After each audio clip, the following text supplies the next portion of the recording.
Hello everybody, welcome to the West Ham Way YouTube channel. You already know who I am. This is the predicted 11 for West Ham versus Aston Villa. A game that I'm looking forward to be honest. I think coming into the season, this type of game, particularly with the signings, obviously they've got Jack Grealish, Ross Barkley's been added, Matty Cash. They made some really astute signings, Aston Villa, and normally I'd be quite nervous coming into this, but I actually think West Ham have got a good chance of getting a result here. I think there'll be goals in this game. I think West Ham will have to be a little bit... We'll have to take risks in order to get at Aston Villa, but it can be got at, particularly on the transition, and I will cover it in this feature. So let's get right into it. Let's start with the opposition. Emi Martinez will probably start in goal for Aston Villa. Fantastic signing for them, 20 million from Arsenal. Really impressed with him in terms of his distribution, his shot stopping, commands his box, organises that back four very well. Obviously, Aston Villa had a little bit of an issue with their goalkeeper situation for a long time. Obviously, they brought Pepe Reina in at the back end of last season. They've struggled, but I think they found their man in Martinez. He will be difficult to get past, as always. But listen, like I say in this game, I think West Ham will get chances, particularly on the counter. So I expect us to test them. I expect particularly from set pieces as well. West Ham do have a lot of strength there. You've got the likes of Ogbonna, Souček, Antonio, if he can get back in the side. Aller, obviously, if he's playing. So I think we can test him. I definitely think we can test him. But nonetheless, a very good keeper and one that I definitely would have looked at, particularly in the window just gone. Right back is going to be Matty Cash. Again, another West Ham target. Comes in from Nottingham Forest. I've been relatively impressed with him. Obviously, he's a very offensive-minded right back, gets forward a lot. Both of the fullbacks for Aston Villa will get forward quite a bit and look to pin West Ham back in their third. But I think the difference between, some teams that use their fullbacks to create deliveries, these Matty Cash and Matt Targett don't really do that. They look to press on. They look to allow the likes of Trezeguet, Grealish to come central, link up with the 2-8s, whether it was Barkley, Hourihane. You've got Bertrand Traore's now been added to the mix. It just creates a little bit of width in that press. It can pin teams back and it can create overloads, and that's the only thing that I am wary of. But obviously, as they press forward, West Ham will have space in behind, so I'll be looking at particularly West Ham's front three to attack with pace on the transition, and that will obviously influence the choice of team that I would like Moyes to pick. At centre-back, and someone that might get a little bit overlooked from opposition fans, is Konsa. He's very, very good from set pieces. The delivery tends to be quite decent. They've got a few delivery specialists, Traore particularly against Brighton, allowed Konsa to get in behind. Konsa's had a number of efforts this season, either saved or on target, and he's registered a few goals. Now, you could use Jack Grealish as well from set pieces. Villa are very well suited from that perspective. And I think the thing when I look at Aston Villa is there are multiple avenues from which they can attack West Ham and create goals and create chances. And I just think it is going to be a tough day for West Ham, but listen, I'll back us aerially. I think we're very strong aerially. Bonner's in there, Balbuena is very good, set up for a physical battle. But there are obviously other areas of their offence that I'll be looking at for West Ham to try and nullify. Again, Tyrone Mings is obviously going to start. I think he's done really, really well for Aston Villa. Athletic, quick, good distribution as well, which I think is important in terms of using the width a little bit on the counter and using it on the press as well. The thing both about Konsa and Mings is they will push right up to the halfway line. And it's how Dean Smith has kind of adopted his style. We saw Aston Villa come to the Premier League, be a little bit defence orientated. But I do think that he's kind of let the shackles off a little bit. He wants Aston Villa to get forward, and he can use both tactics. He can push the defensive line a little bit higher. Alternatively, he can sit deep, and actually when he sat deep against Brighton, they found the width and they found the space, and obviously Solly March scored his goal. So it'd be interesting for me to see that battle, whether it's Aller or Antonio that plays against Konsa or Mings. But nonetheless, I think they're good from set pieces, quick, athletic, but they will be exploited, in my opinion, with their higher line. Now, as I've explained with Matty Cash, Matt Targett, obviously you'll be familiar with him from Southampton. I did say, to be fair, that the fullbacks wouldn't create too much in terms of delivery. Having said that, obviously, if you go back to the Aston Villa-Arsenal game, it was Targett that put the ball across Arsenal's defence to create a goal for their first chance. Again, he's going to pin them back. And the thing and the weakness on that left-hand side, particularly for Aston Villa, is when you look at the right-hand side, you've got Matty Cash and Trezeguet. Trezeguet works hard to get back, and he does cover Matty Cash on numerous occasions. On the left-hand side, you've got Jack Grealish. Now, Jack Grealish, in terms of that fluidity, in terms of his position, can either come central, go wide, look to link up with the 8s as well. Targett could be exploited again, and obviously he'll get forward like Matty Cash. I'd expect West Ham, in terms of width, in terms of our wing-backs getting forward, and particularly with our forward men, we can exploit them particularly on the transition. one key tactical thing that I've noticed from all the games I've watched Aston Villa play is they really, really struggle in terms of that transition from defence to attack when the opposition team is going against them. They can't get their shape. Now, if they're allowed to sit back, sit a little bit deeper, 9 times out of 10, you'll see that back four comes quite condensed and they'll look to use the wingers, Grealish and Trezeguet, to press and to push back the opposition. But particularly in transition, they can't get their shape. They can get exploited. Leeds did it very, very, very well. And obviously the fluidity of the front three, Bamford's movement as well up front, caused them some real, real problems. So I expect West Ham to exploit that. I think it's something that Moyes should look at. It does make me think whether Moyes will start to use a little bit of a high press tactic. We haven't seen as much of that in previous games. Again, I think Sheffield United and their system pushed us back a little bit. Equally against Liverpool, Tottenham, Manchester City, obviously we overcame them sort of issues and we did have to sit a little bit deeper. I think if we press Villa, we can get a bit of joy. But again, like I've said, offensively, they've got so many avenues in which to try and break West Ham down. So I'd be a little bit cautious. Now, to the midfield, and it seems like with a lot of these reviews that the opposition midfield tends to be an area of intrigue. Again, I found another area here that has sort of thrown me off. I didn't expect to see. Douglas Luiz, fantastic player, great distribution. Now, typically you would expect him to be a pivot. He does play like that in terms of the defensive structure. He'll really come back, sit in front of Konza and Mings to give them a little bit of protection, particularly in the counter-attack. But in Dean Smith's side, he expects him to push up, almost like a number 8. Even at sometimes playing the 10 when they try to create overloads in the box. Douglas Luiz will press West Ham. Now, there's going to be a lot of pressure on Rice and Souček in this game, particularly in that midfield battle. And I expect Douglas Luiz to be a massive part of that. I really like him as a player, but it seems to be that athleticism in the Villa midfield to initiate that press is something that they'll use to use. And obviously, you've got that high line that I've explained with Mings and Konza. Now, the other man in midfield will be John McGinn, another player that I'm really, really impressed with. Will play as a little bit as a number 8.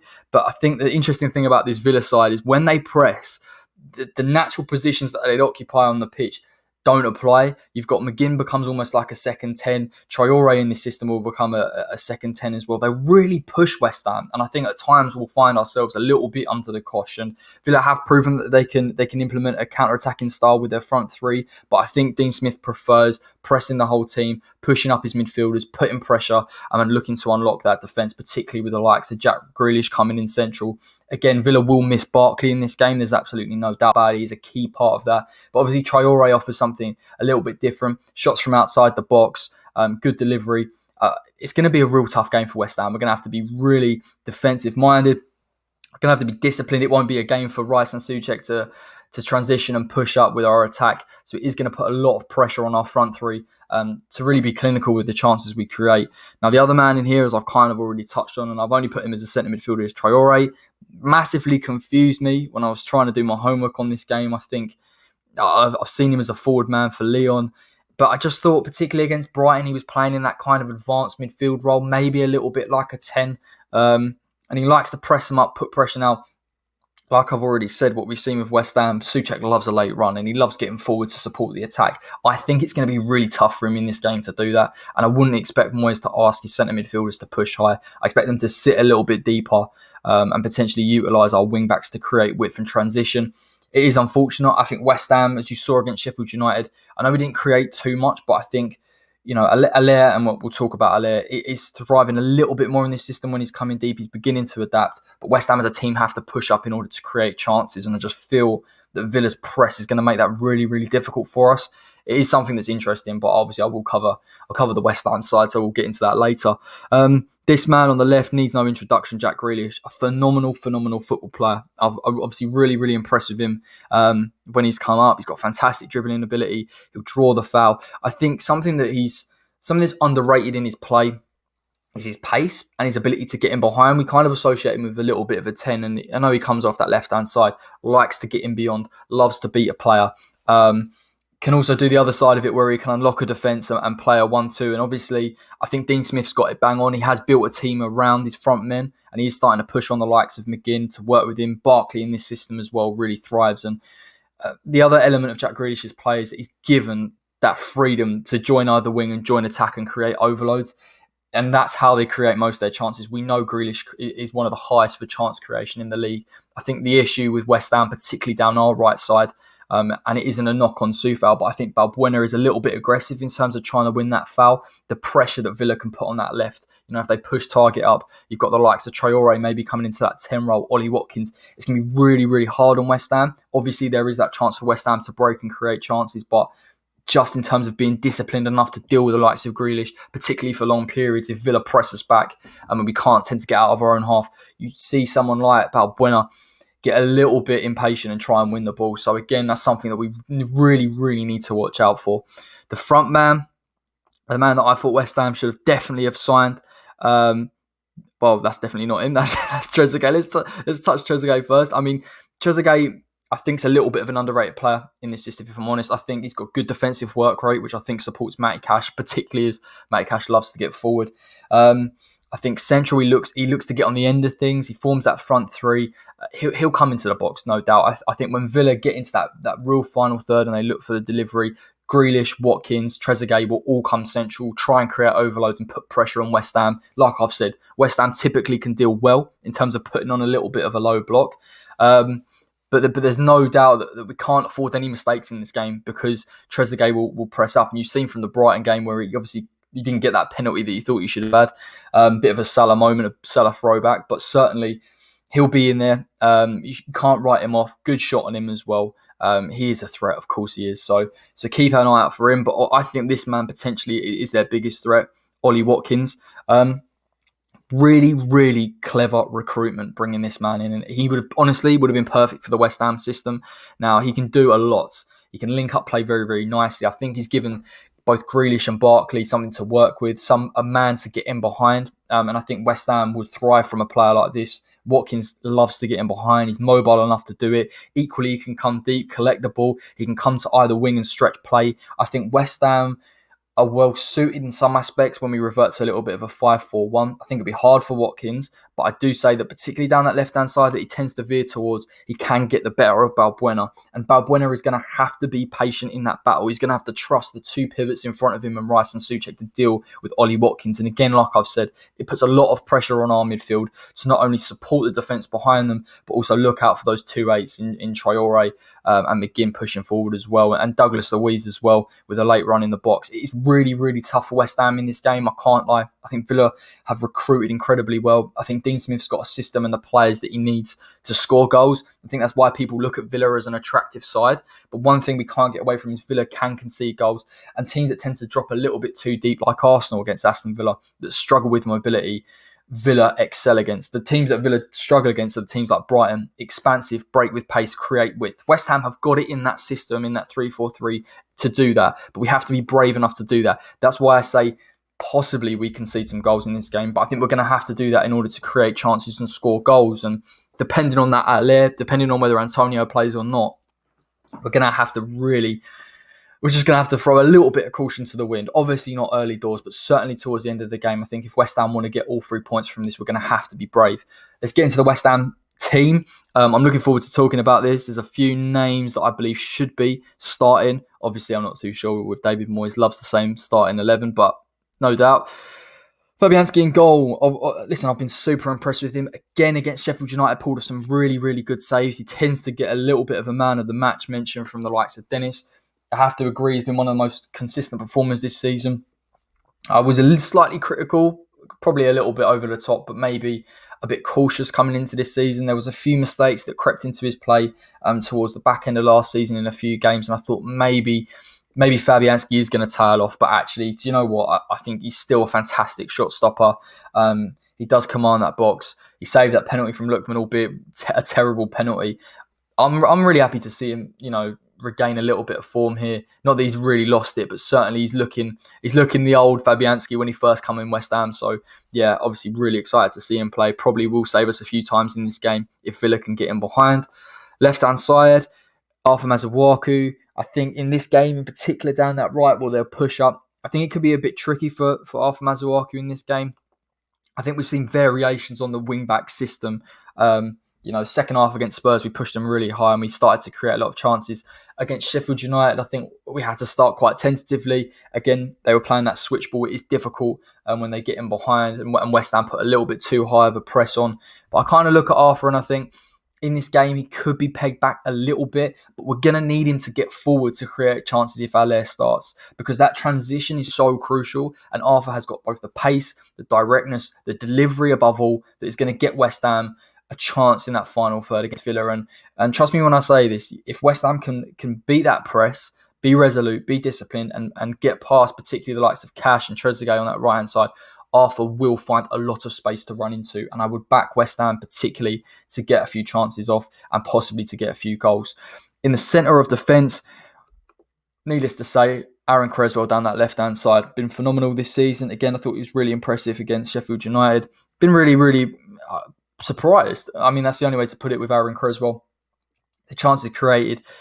In some games, of course, when West Ham on the press, he likes to play that kind of inverted run and that switch pass, and getting the ball into the forward men could be crucial in this game. Again, particularly in terms of beating the press, you've got to look at the quality of the delivery from Aaron Cresswell and getting it to the front man in this instance. And I think if we've got the likes of Asai Ben Rama on that left-hand side, he can find him. We can get him behind Aston Villa, and we can get a goal or two. So again, it's going to be important for Cresswell. He's going to be under a lot of pressure in this game, I've got to admit as well. I've explained the midfielders of Aston Villa will push on. Trezeguet will put him under pressure as well. So he's got to be resolute. But again, he has got that quality of delivery that I believe West Ham can use to beat the Villa press. Now, centre back is, of course, Angelo Ogbonna, right in the heart of defence. A real tough game for Angelo Ogbonna. The overloads from the Villa team, you know, the likes of Jack Grealish possibly coming off, moving around just in front of that West Ham defence is going to entice them to kind of press and win that ball. You can't do that against Aston Villa because they push so many midfielders forward that any loose balls, any centre-back out of position, they will look to exploit. And obviously they can do that with pace and creativity. Ollie Watkins as well will look to manoeuvre around the centre-back pairing, will try and get him behind left, right, centre. He's good in the air as well. And that's something that probably goes a little bit underrated. We think of Watkins as a mobile, intelligent football player that can break down defences and get him behind. But in the air, he's very, very strong as well. Did it against Arsenal.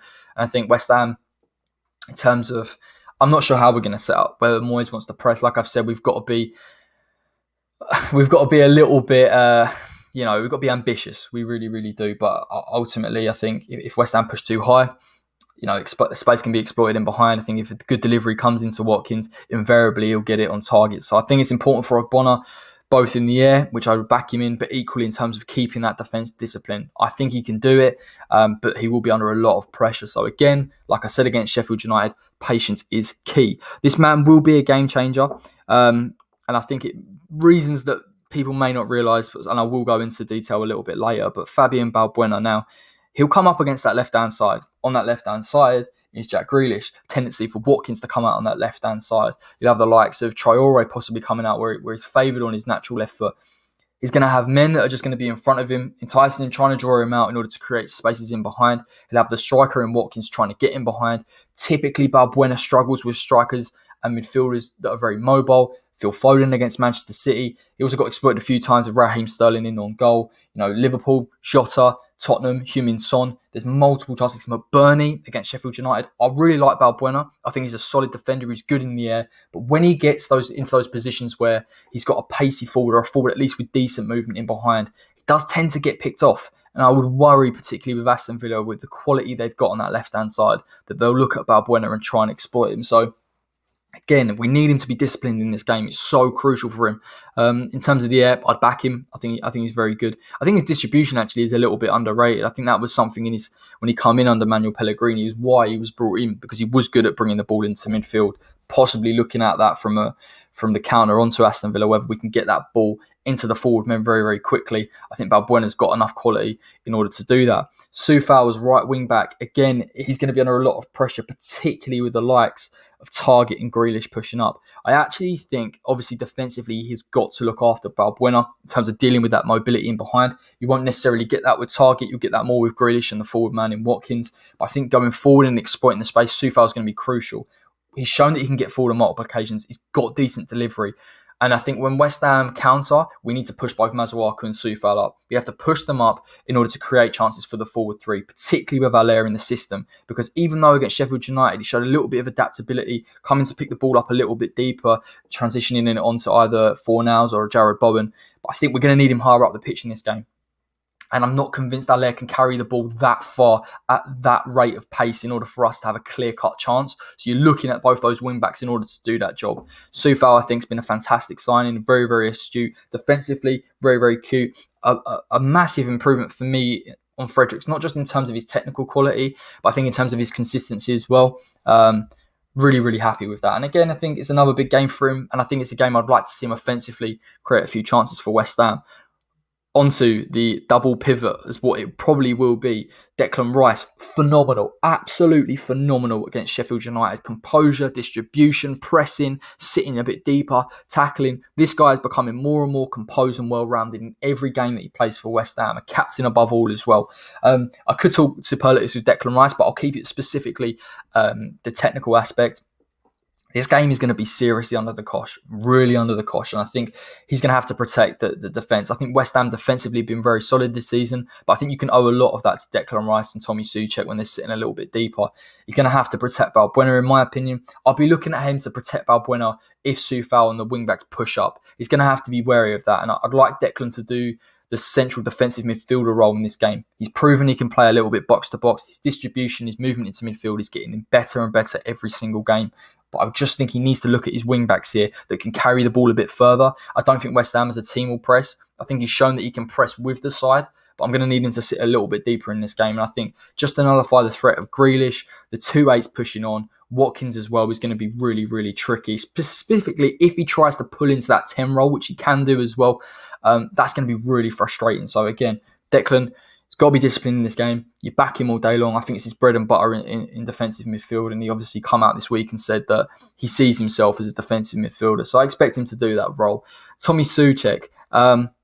It's lovely picking the same players every week. Tommy Soucek, fantastic player. I know he missed that chance against Sheffield United, but again, I like him for his late runs into the box.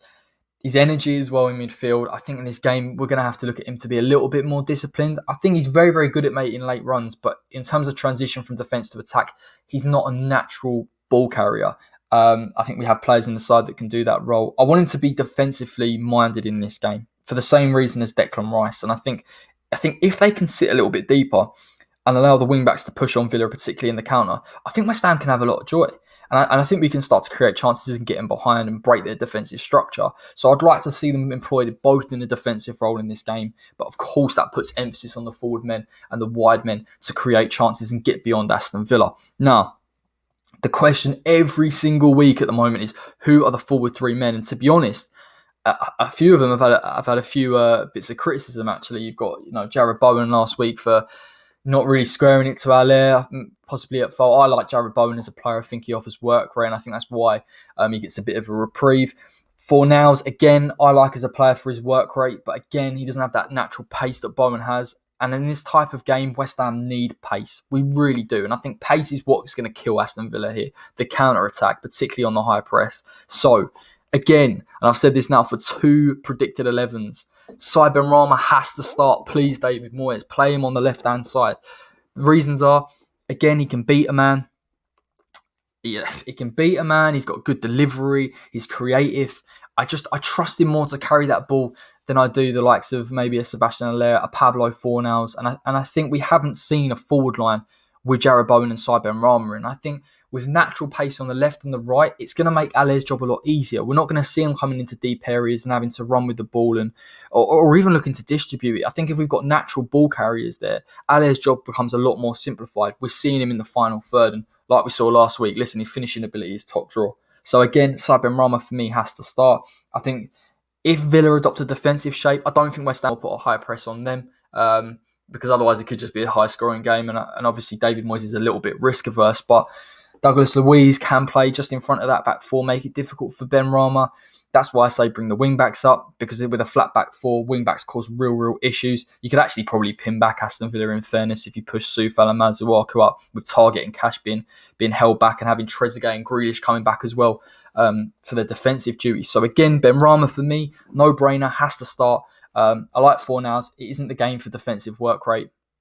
I think we've got enough of that in terms if we have a defensive midfield, and in particular if we've got Masuaku and Sufal as well, can revert to that back five. So it's got to be Cyber and Rama. Please, David Moyes, hear me out, hear me out. I'm going to go to the right hand side. This guy's kind of under a little bit of criticism. Jared Bowen, again, like I said against Sheffield United, I think it was a perfect game, and I know we all talk about his missed chances and not laying it off to Haller, but we saw a lot more of Jared Bowen against Sheffield United than we did against the Fulham that packed the midfield and looked to frustrate West Ham. Against teams with a higher press and top quality players, Manchester City, Liverpool, Spurs, Bowen, you didn't see him much in the game, and it was really tough for him. But I look at Aston Villa, I look at their weakness in terms of the high press and having to get back in that defensive shape. Jared Bowen is perfect. He really, really is. And I just want to see a man that he can carry the ball well. His decision making has been criticised. I have to agree with that, particularly from the Sheffield United game. There was a few bits in his play. I was like, oh, come on, Jared, you've got to be a little bit, you've got to take your chances there. And I think we're a little bit short-sighted in some aspects because both Fornals and Jared Bowen against Leicester took their chances very well. West Ham were very, very clinical in those few games, particularly against Wolves and Leicester. Less so now. It seems like we're overthinking things. We're not taking our chances as much, but I like Jared Bowen, and I think he can do the defensive work. I'm looking at him offensively in this game, and I just think we can hurt Villa a little bit more with pace. I think as well, if West Ham want to sit back, if we, for example, get a 1-0 lead and we want to get a draw, I hope we don't have that mentality. I think he can do a job a little bit on Jack Grealish, if I'm perfectly honest, push him back into his own third, make it really, really hard for him, make him have to come off that left-hand side and pick up the ball in deep areas where he can't hurt West Ham. So, again, for me, both the wide men are crucial in this game. They both need to have pace. They both need to carry the ball for the transition. And I just can't see Fornals play. I don't think Fornals should play in this game. It isn't the right game to play him. We've got Manchester United, that could put us under a lot of pressure. We've got Leeds that will put us under a lot of pressure, particularly with their forward men.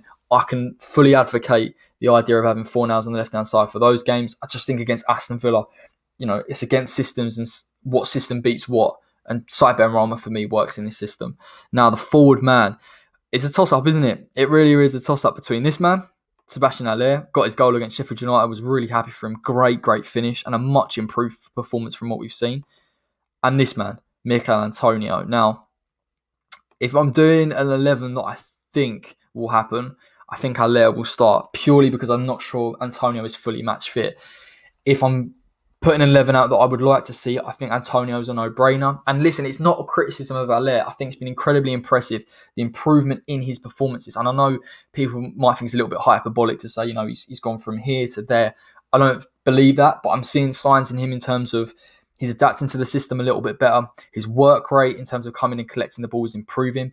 Linking up with the forward men and the men that can get him beyond is improving as well. I think these are really, really crucial. He was only a header off of scoring against Fulham that hit the bar. It isn't about goals for me with Sebastian Haller. I think West Ham I think we can get a goal, and I don't think we're one of them sides that looks to just purely rely on our front men, but I think we can get a goal from set pieces. You've got Fornals that maybe comes a little bit central. There are areas that West Ham can get goals. Tommy Soucek as well.